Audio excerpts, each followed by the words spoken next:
అంతేకాని చదువుకున్న చదువు సమాజాన్ని పాడు చేయడానికి పనికి రాకూడదు. మీరు ఒక కలెక్టర్ అయితే మీరు కలెక్టర్గా గుర్తుండిపోయేటట్టుగా జిల్లాని పరిపాలించగలగాలి. ఒక్కొక్క కలెక్టర్ అలా జ్ఞాపకం ఉండిపోతారు. సందర్భం వచ్చింది కాబట్టి నేను చెప్తున్నాను. కార్తికేయ మిశ్రా గారని మా జిల్లాకి కలెక్టర్గా వచ్చారు. డొక్కా సీతమ్మ గారి విగ్రహం పెడుతూ ఆయన డొక్కా సీతమ్మ గారి గురించి నేను ప్రసంగాలు చేశానని మా ఇంటికి వచ్చారు.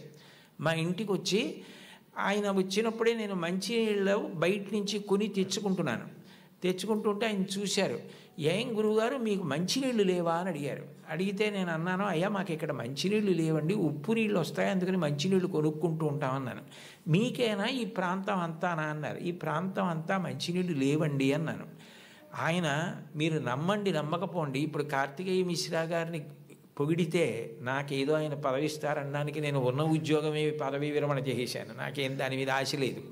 యథార్థం చెప్పాలి కాబట్టి చెప్తున్నాను. ఆయన హతాశులై సోఫాలో వెనక్కి కూర్చుని నేను జిల్లా కలెక్టర్గా ఉన్న చోట మంచినీళ్ళు లేక ఇంతమంది ఇబ్బంది పడితే నాకు అది అవమానం గురువుగారు, పరమ అవమానం అని వెంటనే ఫోన్ చేసి అధికారులతో మాట్లాడి మీరు నమ్మండి 10 రోజుల్లో ఇళ్ళకి కాదు కొళాయి వేయించుకోలేని వాళ్ళు నీళ్లు పట్టుకోవడానికి కూడా గొట్టాలు వేయించారు. ఇప్పటికే ఆ ప్రాంతం అంతా కార్తికేయ మిశ్రా గారిని తలుచుకుంటారు.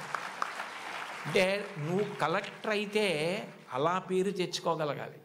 నువ్వు ఒక డాక్టర్ అయితే అంత గొప్ప పేరు తెచ్చుకోగలగాలి. మా ఊళ్ళో డాక్టర్ ఐవి రావు అని ఒక డాక్టర్ గారు ఉన్నారు.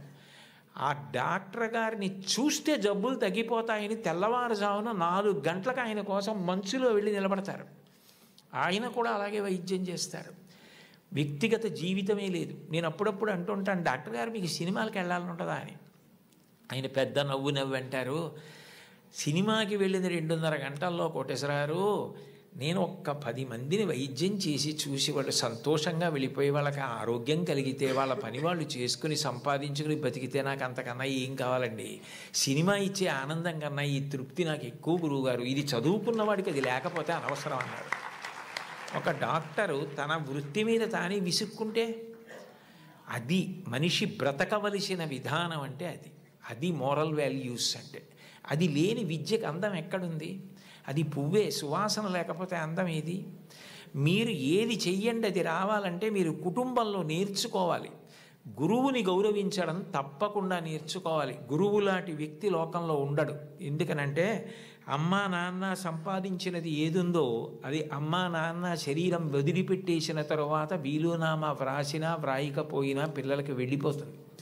కానీ ఒక గురువు సంపాదించినది ఏదుందో అది మాత్రం ఆయన కడుపున పుట్టిన పిల్లలకి వెళ్ళదు.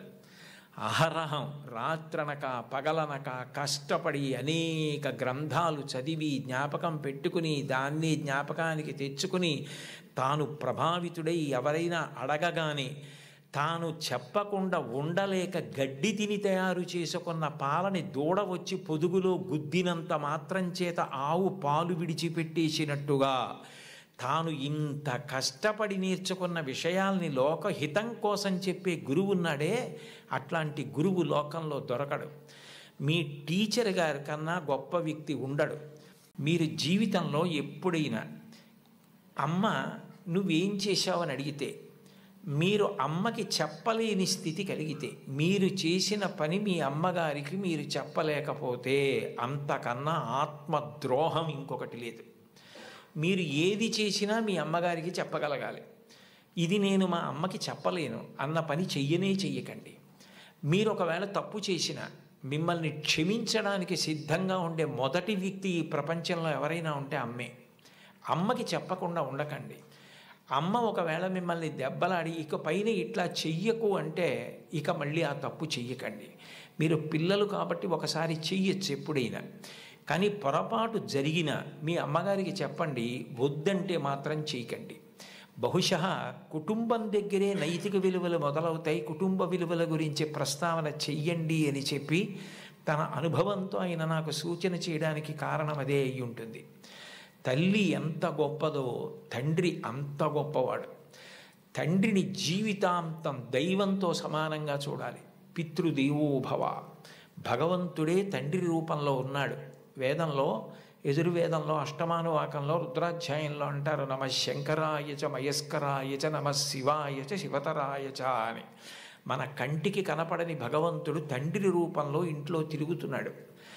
ఎప్పుడు బిడ్డ వృద్ధిలోకి రావాలని అహరహం కోరుకునేవాడు ఎవరైనా ఉంటే తండ్రి. తను ఎంత కష్టపడనివ్వండి, ఆయన బెంగపెట్టుకోడు.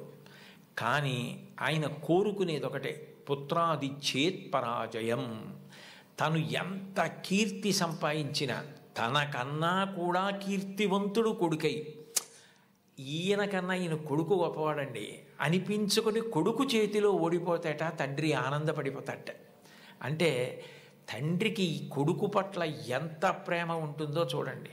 ఈ సందర్భం వచ్చింది కాబట్టి మీకు ఒక విషయం మనవి చేస్తాను. నేను ఒకప్పుడు విశాఖపట్నంలో ధర్మసోపానాల మీద ప్రసంగాలు చేస్తున్నాను.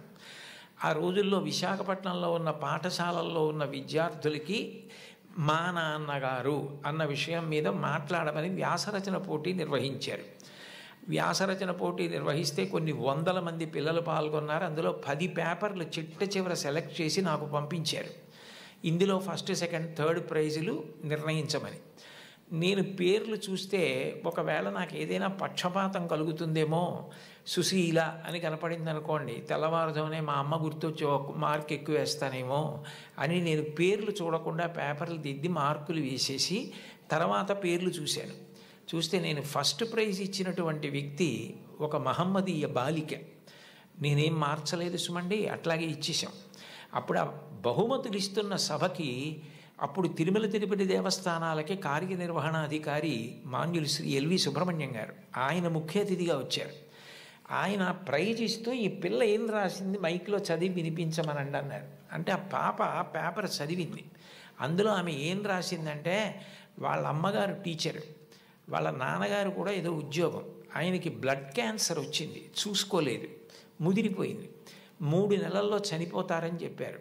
ఆయన తన భార్య దగ్గరికి వెళ్ళి అడిగింది ఏంటంటే, ఈ 3 నెలలు నేను చనిపోతానన్న విషయం పిల్లలకి చెప్పద్దు, వాళ్ళు ఏడిస్తే నేను చూడలేను, నేను చనిపోయాక వాళ్ళు ఎటు ఏడుస్తారు, అప్పుడు నేను ఆపలేను, నేను బ్రతికుండగా వాళ్ళు ఏడవడం నేను చూడలేను, కాబట్టి నేను చనిపోతాను 3 నెలల్లో అన్న విషయాన్ని మాత్రం నా పిల్లలకి చెప్పద్దని రాత్రింబవళ్ళు హక్కున చేర్చుకొని మా భవిష్యత్తు కోసం ఇంకా కష్టపడి అంత జాగ్రత్తగా వ్యవస్థ చేసి 3 నెలల తర్వాత ఆయన మరణిస్తారని తెలిసి చిట్ట చివరి కాలంలో 3 దగ్గర పెట్టుకొని చెప్పకుండా అంత ప్రేమ చూపించి కన్నుల నీరు కారుస్తూ 3 వంక గుడ్లు తిప్పుతూ ప్రాణం వదిలేశారు ఆయన.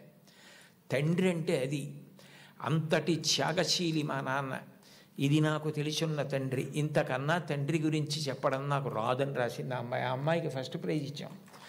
తండ్రి అంటే అంత గొప్పవాడు. మీకోసం ఏ త్యాగం చేయడానికైనా సిద్ధంగా ఉంటాడు. అబ్రహాం లింకన్ గారు అమెరికాకి అధ్యక్షుడైన తర్వాత మొట్టమొదటిసారి సినేట్లో సభ ఏర్పాటు చేసి పారిశ్రామికవేత్తల్ని, ధనవంతుల్ని అందరినీ పిలిచి దేశాభివృద్ధి కొరకు వారు విరివిగా పెట్టుబడులు పెట్టవలసిన అవసరం గురించి ప్రసంగం చేస్తున్నారు. లోకంలో ఎప్పుడూ అసూయ, పక్షపాతం, సంకుచితత్వం ఇవి కూడా ఉంటాయి. వెలుగుతో పాటే చీకటి. అందులో ఒక ధనవంతుడికి అసూయ కలిగింది. ఇంత పేదవాడు ఈయన అమెరికా అధ్యక్షుడు అవడం ఏమిటని అకస్మాత్తుగా సభలో లేచి నిలబడి, లింకన్ అదృష్టం కలిసి వచ్చి ఇవాళ అమెరికా అధ్యక్షుడు అయ్యావు, నేను వేసుకున్న ఈ బూటు మీ నాన్నగారు కుట్టింది అని బూటు చూపించాడు. అందరూ ఆశ్చర్యపోయారు. అబ్రహాం లింకన్ కూడా హతాశుడయ్యారు ఒక్క నిమిషం. కానీ వెంటనే ఆయన తేరుకుని తాను కూర్చున్న కుర్చీలోంచి లేచి నిలబడి ముకుళిత హస్తాలతో ఆ పారిశ్రామికవేత్తకి నమస్కారం చేసి, మీరు నాకు మహోపకారం చేశారు, ఇంత కష్టపడి పెంచి మా నాన్నగారు పెద్ద చేసి ఉండకపోతే ఇవాళ నేను అమెరికా అధ్యక్షుడిని అయ్యేవాడిని కాను. నేనే స్మరించవలసింది మా నాన్నగారిని. నేను స్మరించకపోయినా మీరు గుర్తు చేశారు. నిజమే, మా నాన్నగారు బూట్లు కుట్టేవారు, నాకు కూడా నేర్పారు బూట్లు కుట్టడం, చెప్పులు కుట్టడం. ఎప్పుడైనా మీ బూటు మీకు వదులైపోతే నాకు ఒక్క ఫోన్ చేయండి, నేను అమెరికా అధ్యక్షుడినైనా ఆయన కొడుకుని. ఆయన కుట్టిన బూటుకి మరమ్మత్తు చేయడం నా అదృష్టంగా భావించి మీ ఇంటికి వచ్చి మరమ్మత్తు చేసి వెడతాను. అది నా తండ్రికి నేను ఇవ్వగలిగిన కితాబ్ అన్నారు. సభ అంతా కరతాళ ధ్వనులు మారిమోగిపోయింది. అది తండ్రికి అబ్రహాం లింకన్ ఇచ్చిన గౌరవం. తండ్రి పేరు చెప్పేటప్పటికి ఎంతటి మహితాత్ములు కూడా అంతటి మర్యాద, అంతటి గౌరవాన్ని చూపించారు. లతా మంగేష్కర్ గారు వ్రాసుకున్నటువంటి ఆవిడ జీవిత సంబంధించిన విషయాలు, ఆవిడ జీవితంలో జరిగిన అద్భుతాలతో కూడిన పుస్తకం ఒకటి ఉంది. దాన్ని తెలుగు చేత చేశారు ఈ మధ్య. ఆ పుస్తకం మీరు చదివితే అందులో మీకు ఒక ఆశ్చర్యకరమైన సంఘటన కనపడుతుంది. ఆవిడ చాలా చిన్నతనంలోనే వాళ్ళ నాన్నగారు దీననాథ మంగేష్కర్ వారు ఆవిడికి హిందుస్థానీ సంగీతం నేర్పారు. తండ్రి గారి దగ్గరే నేర్చుకున్నారు సంగీతం. చాలా చిన్న పిల్లప్పుడే ఆవిడికి ప్రథమ బహుమతి వచ్చింది పిల్లల్లో.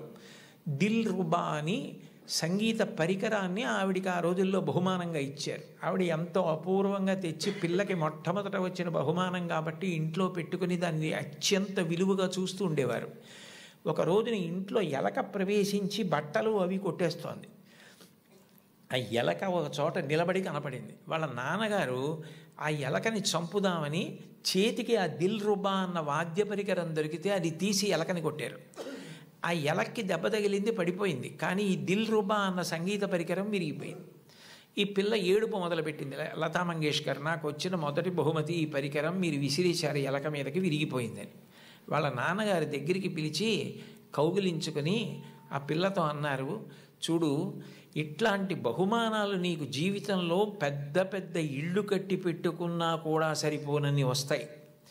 బహుమానాల మీద నువ్వు ఆర్తిని పెంచుకోకు.